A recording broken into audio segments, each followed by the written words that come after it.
Nggak adil dong.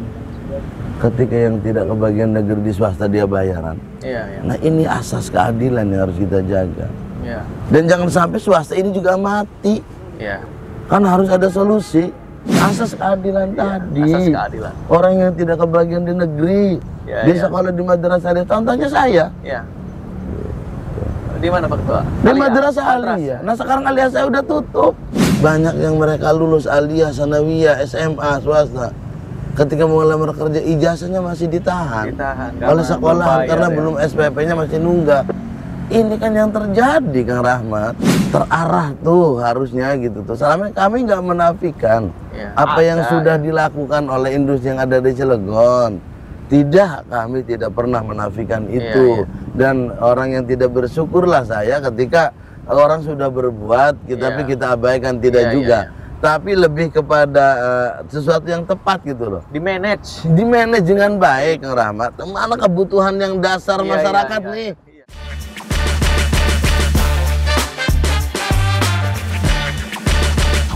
Gaspol, ngebahas politik. Assalamualaikum teman-teman, jumpa lagi di Banten Raya Channel di segmen Gaspol. Kali ini bersama Ketua DPRD Kota Cilegon, Pak Isro Miraj. Apa kabar, Pak? Waalaikumsalam. Rahmat. Alhamdulillah sehat. Sehat ya? Baik. Alhamdulillah. Terima kasih udah meluangkan waktunya. Baik. Untuk podcast lagi bersama Banten Raya Channel, dan kita podcast suasana berbeda. Luar biasa di alam Taman Aspirasi DPRD Kota Cilegon. Pak Ketua, Baik. nggak kerasa ya, udah 2 periode 10 tahun jadi anggota DPRD Kota Cilegon, jadi wakil rakyat di Kota Cilegon. Nah, apa aja selama 10 tahun ini yang sudah diperbuat untuk masyarakat Cilegon, khususnya di daerah pemilihan ketua nih di Kecamatan Ciwandan gitu. Baik, sebelum saya menjawab pertanyaan Kang Rahmat, Siap. kita fokuskan kepada tupoksi DPRD dulu, biar pemikirannya sama. Boleh. Tupoksi DPRD itu apa sih? Iya, gitu. siap. Ketika pertanyaannya apa yang sudah dilakukan, Ya. maka saya jawab tupoksi DPRD itu pengawasan, budgeting dan legislating. Pembuatan peraturan daerah. Pertama, tentu kita tidak boleh keluar dari tupoksi ini. Karena konstitusi mengatur seperti itu. Walaupun memang sering saya sampaikan ekspektasi masyarakat itu beda lebih dari tiga aspek ini wewenang tadi itu. Maka alhamdulillah periode pertama saya menginisiasi bagaimana, walaupun itu dilakukan dengan sumber daya mandiri ya, artinya ada di wilayah saya itu namanya Kampung Sambironyok. Lingkungan Sambironyok, Kelurahan Kepuh, Kecamatan Ciwandan. Ya. Itu perbatasan antara Winong dan Kepuh. Itu Mancak dan Ciwandan gitu. Sebelah sana desanya udah desa Winong, sininya Kelurahan Kepuh. Itu kampung itu dia posisinya jalannya itu untuk arus mobil itu dia di depan. Sementara kampung rumah posisinya di belakang, banyak sekali penduduknya gitu. Nah, ketika ada orang hajatan, ketika dia ada orang sakit mau dibawa ke rumah sakit itu jauh, karena hanya motor saja yang bisa akses jalan itu. Nggak bisa kendaraan roda 4. Dan ketika orang mau hajatan dia harus biaya 2 kali. Ngangkut si tenda ke belakangnya itu kan. Terus kalau bikin rumah juga dia ngangkut biaya 2 kali.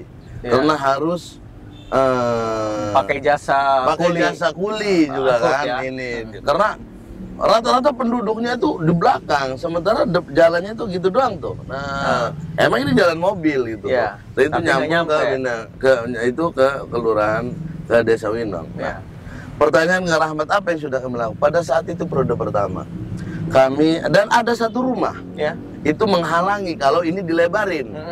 Nah, maka pada saat itu kami coba inisiasi dan pemuda di situ, karena kebetulan suara saya juga di situ alhamdulillah baik, bagus. Dari semenjak LSM saya, waktu LSM waktu itu saya sudah banyak berkontribusi Nah akhirnya si pemilik rumah saya omongin, materialnya kami yang ganti, tolong ikhlaskan ini untuk jalan. Itu tuh. Dan dia ikhlaskan itu. Saya hanya menggantinya ketika kan harus ngegeser. Berarti ngerubah struktur rumah. Nah itu biaya materialnya apanya itu ya memang saya. Dari pribadi bukan APBD. Bukan ya, karena kan kita. Nah itu yang saya artinya apa yang sudah dilakukan salah satunya itu. Nah itu mudah-mudahan menjadi jariah kita semua. Memperlebar jalan di tadi apa Sambironyok apa? Iya, lingkungan Sambironyok. Nah akhirnya sekarang masuk si mobil sampai ke dalam. Bisa lagi. Bisa. Jadi masyarakat sudah tidak lagi dia pakai motor. Kesulitan lah kalau mau hajatan. Kalau dia mau bikin rumah lagi anaknya atau apanya, mobil udah bisa tembus ya di situ. Itu manfaat yang sangat dirasakan sampai sekarang. Yang kedua kemudian sama lah di lingkungan mana Pak? Namanya itu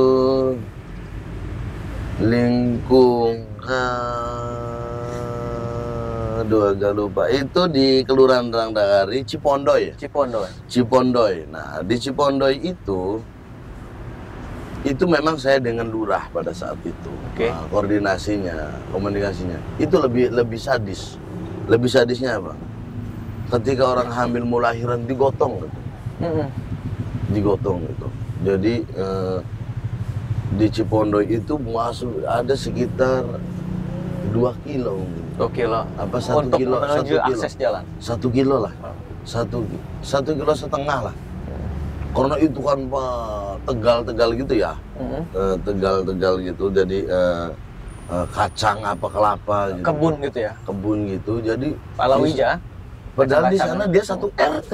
Iya, 1 RT dia. Udah ada, berarti kan kalau 1 RT udah lebih dari 40 kakak. Betul. Nah, di sana itu namanya Cipondoy itu kalau dipandu pakai sarung. Kalau bawa orang mau hamil apa mau lahiran. Dan ternyata di Cilegon masih ada kayak gitu. Waktu itu masih ada. 2015. Periode pertama Pak. Periode pertama saya itu masih ada gitu tuh. Jadi masyarakat lapor. Karena kebetulan RT-nya juga dia aktif silaturahmi ke rumah. Dia menceritakan kondisi masyarakatnya dan saya datang ke sana gitu tuh. Ya tahunya kenapa sih kampung-kampung itu ketika saya jadi anggota dewan, ketika saya cari suara di pelosok-pelosok gitu. Nah, saya tahu kondisi. Nah, begitu saya jadi. Waktu itu ingat betul, Ibu Lurahnya itu Bu Suimo. Jadi kita gotong royong.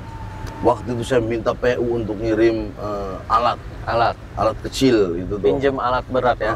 Pinjem tapi yang kecil ya. Yang kecil. Waktu itu kita pokoknya swadaya. Sama kondisinya. Kalau ya itu tadi mau bikin rumah biayanya 2 kali. Mau hajatan biayanya 2 kali karena harus. Nah, alhamdulillah itu sekarang sudah ada akses jalan masuk mobil ke sana. Oh, apa di aspal atau paving block? Udah paving block. Kita paving block. Jadi masyarakatnya dikumpulin, yang punya tanah diikhlaskan ini untuk jalan dan ada kebersamaan gitu. Berarti Pak Ketua turun pakai pendekatan persuasif ya? Persuasif. Diambil namanya hatinya diajak ngobrol gitu ya. Akhirnya masyarakat mau. Iya, itu lebar berapa waktu dibangun? Ya, kalau untuk mobil, kalau Purwis memang nggak bisa. Nggak bisa. Kalau Purwis mobil nggak bisa. Cuma kan jarang orang yang punya mobil di sana. Ibaratnya kalau hanya untuk sesekali lewat ya. Kepentingan masyarakat situ ya udah selesai lah. Ketika dia mau lahiran bawaan udah nggak lagi dipandu pakai sarung pakai itu gitu tuh. Betul. Jadi itulah yang sudah kami lakukan dari infrastruktur. Itu 2 contoh yang sudah diperbuat ya kepada masyarakat gitu ya. Dan kalau yang ingin dilaksanakan tapi belum tercapai gitu, istilahnya PR, apa yang menjadi PR-nya Pak Ketua? Iya, kalau dari sisi tupoksi legislatif, penganggaran ya, peraturan pembuatan peraturan daerah, ya itu kita berbicara kolektif kolegial. Karena DPRD kan tidak luput dari kolektif kolegial suatu pekerjaannya. Maka yang saya bilang tadi itu kan sifatnya personal person gitu. Kenapa saya ceritakan itu? Karena di luar dari tupoksi. Kalau berbicara tupoksi, apa yang sudah dilakukan, tentu di dalamnya ada kolektivitas yang dibangun. Itu menjadi program kerja secara keseluruhan secara general DPRD Kota Cilegon seperti itu. Maka pertanyaan Kak Rahmat tadi saya jawab dengan personality yang selama ini di kita kebersamaan gitu dalam kemasyarakatan seperti itu. Inisiasi-inisiasi yang kami lakukan, maka itulah yang selama ini, dan saya katakan di era akhir masa jabatan ini saya punya inisiatif, pimpinan punya inisiatif bagaimana melakukan survei. Survei apa tuh Pak? Survei, survei secara ilmiah kinerja DPRD di mata masyarakat. Oke. Ada, ada jadi tuh ya? Ada. Itu juga Litbang Baraya yang menjalankan. Oh, iya. Ada ya? Ada.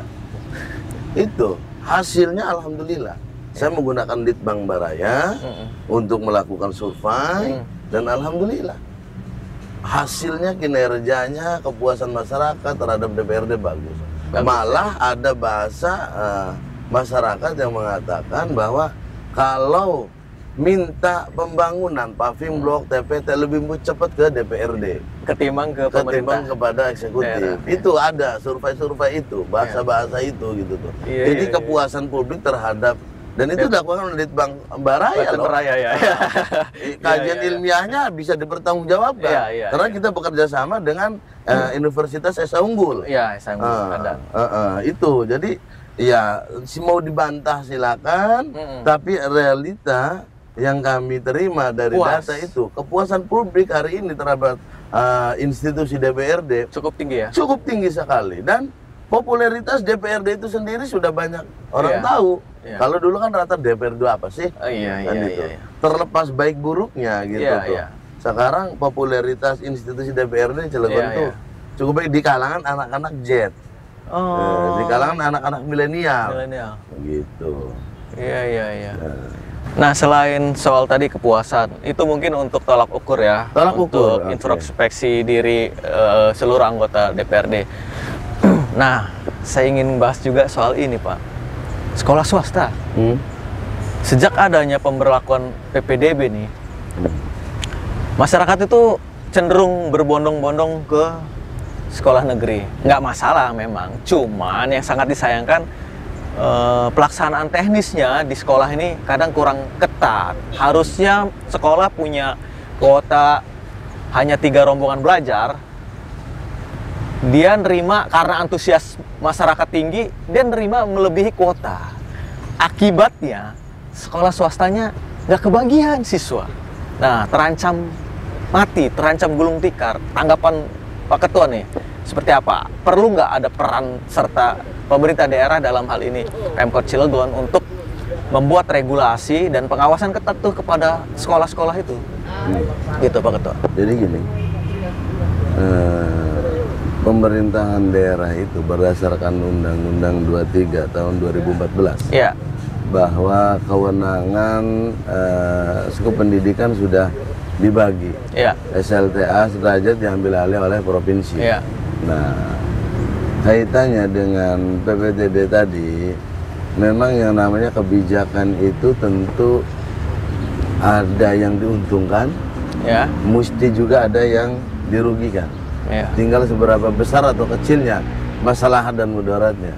Jadi pepatah Arab menyatakan bahwa masa ikhul qaumin inda qaumin fawaid. Ketika ada umat yang lain karena musibah, ada kaum yang lain mendapatkan berkah. Nah, terkait dengan program atau penerapan PPBD ini, kita harus mengacu kepada Undang-Undang Dasar 1945 pasal 31 ayat 1 sampai 5 bahwa setiap warga negara berhak mendapatkan pelayanan pendidikan. Menerima dan negara harus hadir. Diperjelas dalam Undang-Undang Nomor 20 Tahun 2003 tentang wajib belajar selama 12 tahun. Nah, ketika orang tidak tertampung di negeri, masyarakat tidak tertampung di negeri, dia sekolah di swasta. Sementara di negeri orang ngajarnya gratis, tidak bayaran. Nggak adil dong. Ketika yang tidak kebagian negeri di swasta dia bayaran. Nah, ini asas keadilan yang harus kita jaga. Dan jangan sampai swasta ini juga mati. Kan harus ada solusi. Karena apa? Masyarakat akan ngejar yang gratis. Sudah pasti itu. Nah, maka kasihan. Sementara sekolah swasta ini juga sudah berkontribusi banyak terhadap bangsa ini, khususnya di Kota Cilegon. Nah, ini harus kita pikirkan gitu loh. Harus dicarikan solusinya. Kenapa timbul pemikiran, oh itu yang sebelum saya tercapai, harusnya swasta itu gratiskan. Bantuan juga dari pemerintah. Bantuan dari pemerintah. Oke, kewenangan misalkan Aliyah, SMA itu kewenangan provinsi. Buktinya full sarjana saja beasiswa. Bisa, 3 juta itu udah kepentingan kewenangan apa? Kementerian, kewenangan bisanya saja. Dan saya udah katakan, saya sudah konsultasi dengan staf Menkyu ada di Menteri Keuangan. Bahwa terkait dengan penganggaran. Selagi itu masuk dalam visi misi daerah, maka sifatnya kalau itu program bisa dijalankan. Gitu tuh. Orang untuk rakyat, kecuali kewenangan pengelolaan. Contoh jalur laut dari sisi pantai ke sana berapa mil itu provinsi. Semuanya punya provinsi kita, itu baru. Perizinan tambang misalnya itu karena itu baru kita tidak bisa. Itu melabrak aturan. Itu melabrak aturan. Tapi ketika itu program yang menyentuh langsung terhadap kepentingan rakyat, jangan dihambat dengan aturan pembagian kewenangan kan gitu tuh. Kok APBN juga masyarakatnya ada di sini kok gitu tuh. Saya sepakat tuh tadi pertanyaan Pak Ketua. Kok kenapa untuk perguruan tinggi boleh bisa dilakukan. Tapi ke pendidikan seperti MAN gitu, atau Aliyah, SMP, kok alasannya itu punya Kementerian Agama. Sementara proyek tahu caranya. Anggarannya taruh di Kesra. Kesra hibahkan ke Kemenag. Kemenag yang distribusi ke Aliyah dan Madrasah Sanawiyah. Itu berarti tinggal political will-nya ya? Political will-nya gitu tuh. Berpihak nggak? Berpihak nggak? Gitu ya? Asas keadilan tadi. Asas keadilan. Orang yang tidak kebagian di negeri, di sekolah di Madrasah Aliyah. Contohnya saya. Di mana Pak Ketua? Di Madrasah Aliyah. Nah sekarang Aliyah saya udah tutup. Karena nggak kebagian murid. Orang ngejar negeri. Gitu. Aliyahnya swasta lagi? Aliyahnya swasta. Gitu tuh. Kalau dulu kan kita pakai NEM ada tolak ukur ya. Ada tolak ukur. Kalau kira-kira saya NEM-nya nggak masuk, ya sudah. Mau apa dikata, pasti sekolah. Karena sudah terhalang aturan dari awal. Iya, gitu. NEM saya nggak masuk, nggak bisa. Nggak mau sekolah swasta. Oke sih, memang artinya ada sisi asas keadilan juga. Ketika sistem zonasi ini. Ketika contoh kalau dulu kalau berbicara men, ada orang-orang yang di sekitar lingkungan sekolahan itu dia NEM-nya kecil tapi sedih nangis, sekolahnya belakang rumah tapi nggak bisa sekolah. Nah ini memang ya itu tadi kan butuh perlakuan khusus kata Rahmat tadi. Memang berapa persennya zonasinya kan gitu tuh. Gitu tuh. Tapi gini juga, zonasi juga kan gini. Misalkan nih dari SD mau ke SMP misalkan. Di sekolah SMP itu juga kan nggak pasti harus kuotanya terpenuhi itu lulusan SD di zonasi segitu. Kan belum tentu juga. Semua anak itu ada di situ. Iya. Makanya ada afirmasi sekarang kan. Iya, ada prestasi gitu Cuman tuh, kan untuk tinggal mengakomodir aja sih sebenarnya. sebenarnya. Gitu. Ya, jadi Secara yang baik gitu. dan itu kan penyakit tahunan.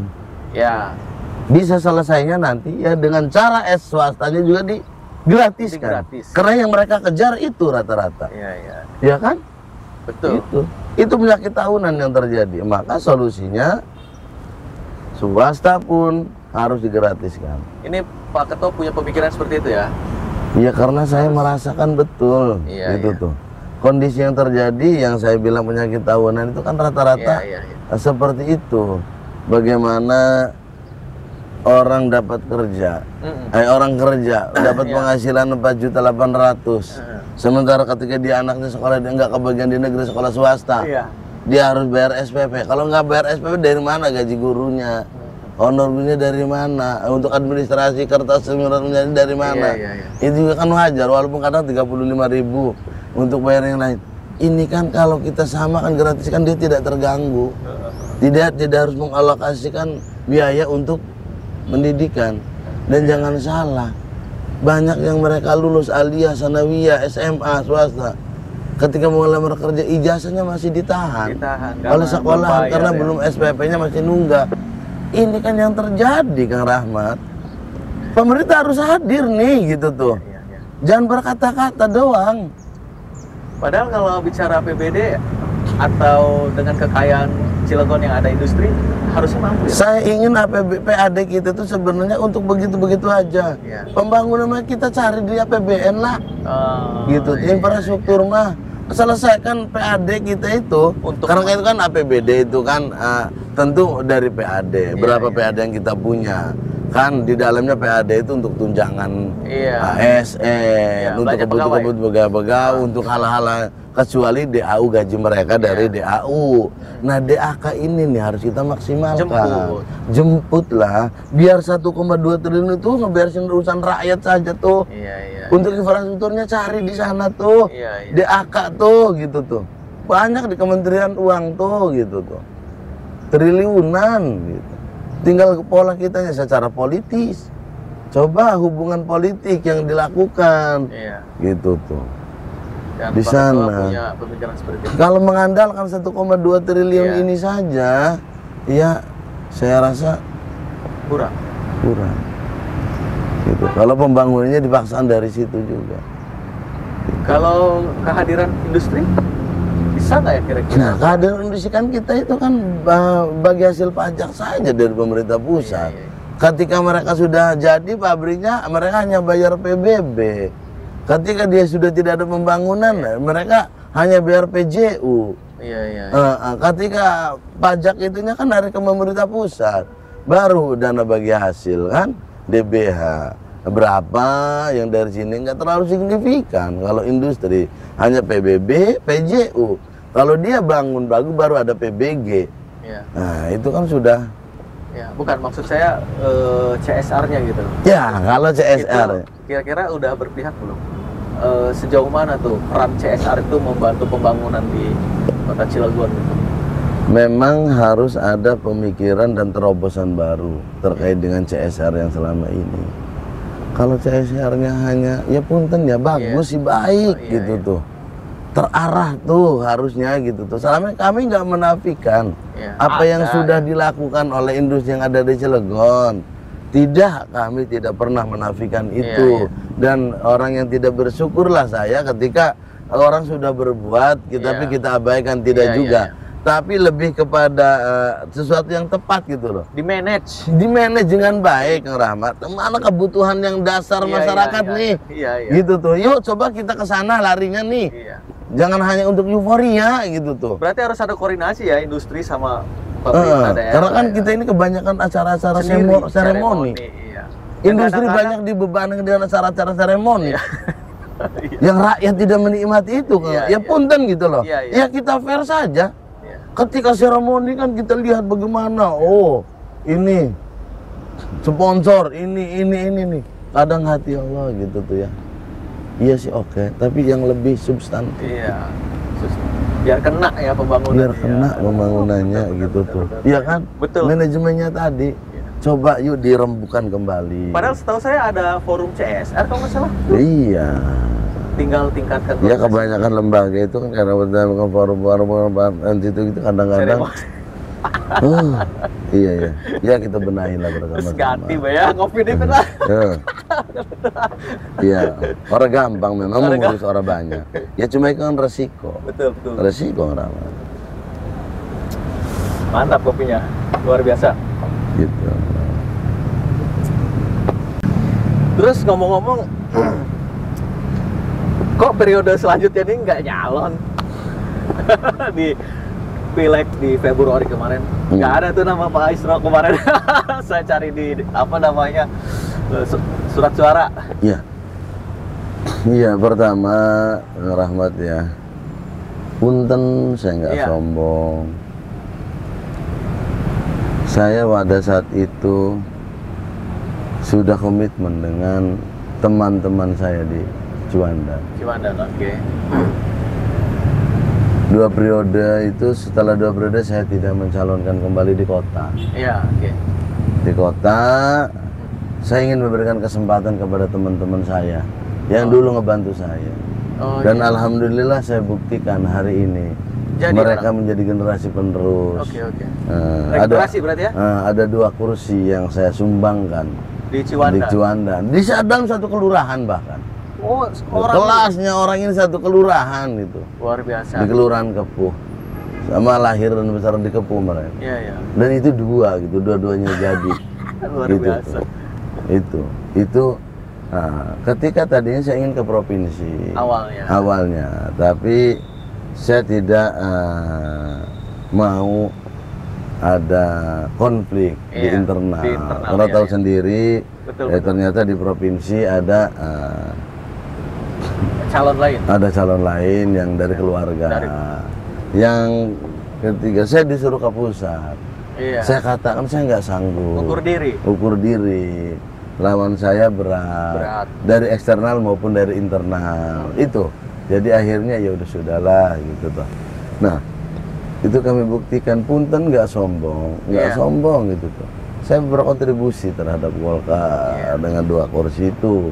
Yang lain nggak saya aku. Ya bahkan punten realistis kan. Jombang hanya 1 kursi yang katanya pemilik de jure de facto-nya institusi Golkar punten ini. Iya. Punten lah, bukan sombong. Itu kan rakyat yang memilih. Iya, kan realistis. Dari 3 cuma jadi 1 gitu tuh. Dari 3 jadi 1. Jadi 1 gitu tuh. Itu. Jadi ya dengan kondisi sekarang ya nggak apa-apa. Itu namanya kita kehidupan. Dinamika yang terjadi seperti berarti itu. Karena komitmen regenerasi ya. Regenerasi, saya ini memberikan kesempatan kepada teman-teman saya, dan ketika hari ini konstelasi politiknya berubah. Ya saya anggap biasa aja lah. Hidup itu apa sih? Itu tuh jangan terlalu baper. Betul. Jangan benci orang tuh sampai ke baba mati. Naudzubillah kan gitu tuh. Baru banyak silaturahmi lah, nggak baik lah hidup kita. Namanya politik kan dinamis. Dinamis, kadang bersama, kadang berpisah gitu tuh. Untuk sementara. Nanti nyatu lagi kan begitu aja sih gitu tuh. Dan ternyata kesempatan di provinsi dan RI nggak terwujud karena satu dan lain hal. Alhamdulillah dapat dukungan untuk pencalonan wali kota. Ya itu mungkin jalan lain. Ini jalan ninjaku. Ikhtiar yang lain kan. Ikhtiar yang lain ya. Itu tuh. Artinya ya proses yang saya lakukan, ikhtiar yang saya lakukan hari ini. Saya tidak pernah menyesali keputusan yang saya ambil. Karena apapun yang terjadi, manusia ikhtiar saja. Kemampuannya, hakikatnya Tuhan lah, Allah lah yang menempatkan dan memberikan kerajaan itu gitu. Qulillahumma malikal mulk itu tilmul kamang tasya. Kan itu aja. Itu. Dan alhamdulillah tadi pemikiran-pemikiran, visi misinya juga, konsep-konsep di DPRD tadi yang menjadi PR itu cukup bagus. Kalau nanti Allah mengizinkan Pak Ketua ini terpilih, konsep itu mungkin bisa diterapkan ya? Mungkin saja.